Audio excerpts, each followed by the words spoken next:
ଖଣ୍ଡପଡ଼ା ସହର ପରିକ୍ରମା କଲା ସହଯୋଗ ରଥ। ଖଣ୍ଡପଡ଼ା ଏନ୍ଏସି ଅଧ୍ୟକ୍ଷା ଆରତୀ ପ୍ରଧାନ ଆଜି ପୂର୍ବାହ୍ନ 11 ଘଣ୍ଟା ସମୟରେ ସହଯୋଗ ଭ୍ରାମ୍ୟମାଣ ସହାୟତା ରଥର ଶୁଭାରମ୍ଭ ପତାକା ଦେଖାଇ କାର୍ଯ୍ୟାଳୟ ପରିସରରେ କରିଥିବା ଜଣାପଡ଼ିଛି।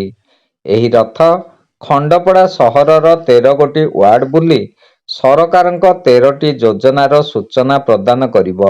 ସହଯୋଗ ଭ୍ରାମ୍ୟମାଣ ସହାୟତା ରଥର ଉଦ୍ଦେଶ୍ୟ ଯୋଗ୍ୟ ହିତାଧିକାରୀ ଯେଉଁମାନେ ବିଭିନ୍ନ ସରକାରୀ ଯୋଜନାରୁ ବଞ୍ଚିତ ରହିଯାଇଛନ୍ତି ସେମାନଙ୍କୁ ସଚେତନ କରିବା।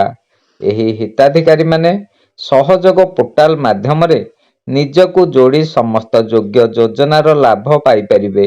ଏହା ସହିତ ଯେଉଁମାନେ ସହରାଞ୍ଚଳରେ ରହି ମଧ୍ୟ ଆର୍ଥିକ ଅନଗ୍ରସର ଶ୍ରେଣୀଭୁକ୍ତ ସେମାନେ ମଧ୍ୟ ଏଥିରେ ଯୋଡ଼ି ହୋଇ ଲାଭାନ୍ୱିତ ହେବେ।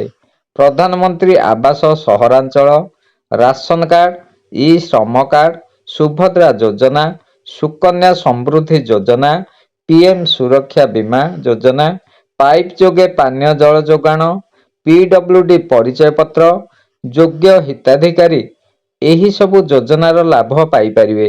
ଏହି କାର୍ଯ୍ୟକ୍ରମରେ ଏନ୍ଏସି ଅଧ୍ୟକ୍ଷା ଆରତୀ ପ୍ରଧାନ, ଏନ୍ଏସି କାର୍ଯ୍ୟନିର୍ବାହୀ ଅଧିକାରୀ ଅଭିଷେକ ମିଶ୍ର, ବରିଷ୍ଠ ଯନ୍ତ୍ରୀ ପରିମଳ ବିଶେଷଜ୍ଞ, ଏନ୍ଏସି କାର୍ଯ୍ୟାଳୟ କର୍ମଚାରୀ, ସ୍ୱଚ୍ଛ କର୍ମଚାରୀଙ୍କ ସମେତ କାଉନସିଲରମାନେ ଉପସ୍ଥିତ ଥିଲେ।